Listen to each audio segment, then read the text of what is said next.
యదా తే మోహకలిలం బుద్ధిర్వ్యతితరిష్యతి తదా గంతాసి నిర్వేదం శ్రోతవ్యస్య శ్రుతస్య చ. తాత్పర్యము: హే అర్జున, మోహమనే కాలుష్యమును నీ బుద్ధి దాటవలయును.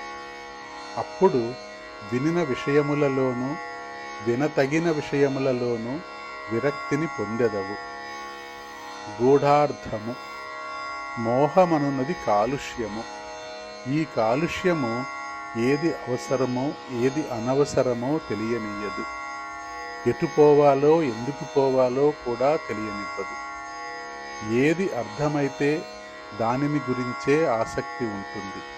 పలుమార్లు దానిని గురించే ఆలోచన కలుగుతుంది.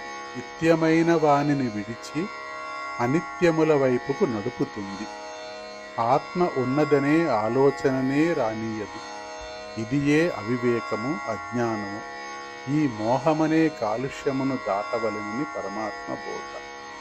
అంతేకాక ఈ అవివేకము ఉన్నవారు ఎక్కడెక్కడో ఏదేదో వినును. జ్ఞానము లేదు కనుక ఆ వినినదే వాస్తవమనే భ్రమలో పడును.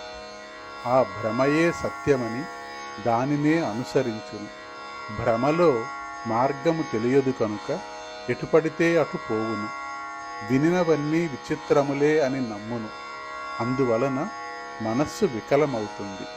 దానితో ఇంకా ఏవేవో వినాలనే ఆలోచన.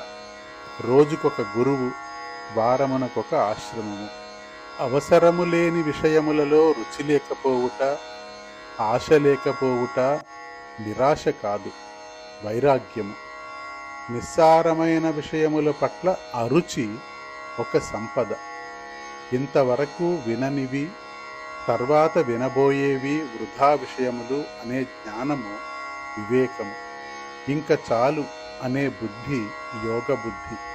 దీనికి కారణము మోహమనే కాలుష్యమును దూరముగా ఉంచుటయే. హే అర్జున, మోహమును దాటుము. అప్పుడు వినిన వినదగిన విషయములపై విరక్తి కలుగును. శుభం భూయాత్.